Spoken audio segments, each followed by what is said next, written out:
Hi, my name is Marielle Anzalone, and today we're going for a walk in the woods. We're in Corson's Brook Woods in Staten Island, and there are lots of really beautiful spring ephemerals here. So we thought we would walk around the forest and show you some cool plants that are in flower now. One thing that we have is Trout Lily. If you can kind of take a look around and see how extensive this particular patch is, a lot of people have this idea that trees are very old, and of course they can be, but small little wildflowers can also be really old. This particular patch could be hundreds of years old. These plants are colonial and kind of grow out as they grow older. So this one patch could all be one single organism. So on some of these trout lilies, the anthers are different colors. The anthers are the male parts and they're tan. So we're gonna look and see if we can find one with another color on it. The anthers on this one are yellow, as you can see the male parts around the edge. That's just a way that you can note that there is a lot of genetic diversity in the population when the anthers are different colors. This plant also has really pretty mottled leaves. Sometimes the leaves have a little bit of white in them, sometimes it's a little bit of purple, and that's why it's called trout lily, because people felt that the leaves were the same shape and coloration as trout. This plant here is called Spring Beauty.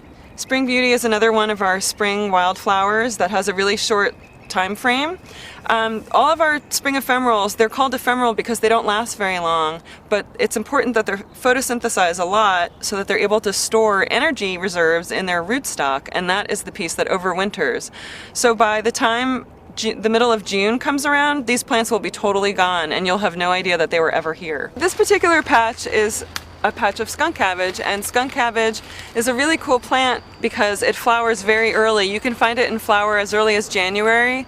Typically the flowers are out in March, and unfortunately now that it's April, the flowers are all gone and you can just see the big leafy vegetation that's left. But skunk cabbage is called skunk cabbage because the leaves smell, they're pretty stinky. This spring wildflower is called Allium trichocum, which is ramps or wild leeks.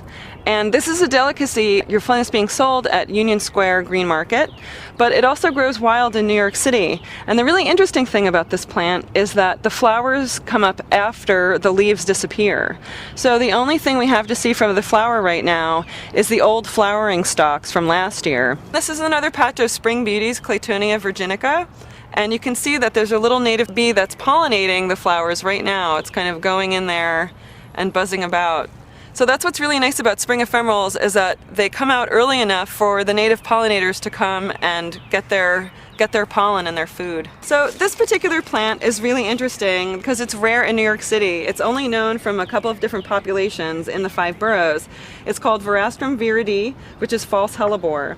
This shrub is called spicebush, and it's called spicebush because the leaves have a really nice lemony fragrance to them. It's one of the first flowers of spring, and people think of wildflowers as being little things on the ground, but shrubs are flowering plants too, or at least they can be. It's a fun thing to see in really early spring, and it reminds you that all that greenery of spring is right around the corner. So that's the end of our botanical walk. Thanks for coming out with me. And as you might have noticed, there were some things that were in flower, but some things that weren't quite in flower. And in fact, that's the fun of doing a botanical walk, is that you never know what kind of surprises you'll find. And nature is unpredictable, so it's good to come back for return visits, and over time you see the changes in the nature that's around you. And it's how you get to know your foliar neighbors and learn about your local environment. Another way you can get to see more wildflowers is by coming out for some of our botanical walks for New York City Wildflower Week, led by experienced botanists who can show you what you're looking at and get you really excited about native plants in New York City.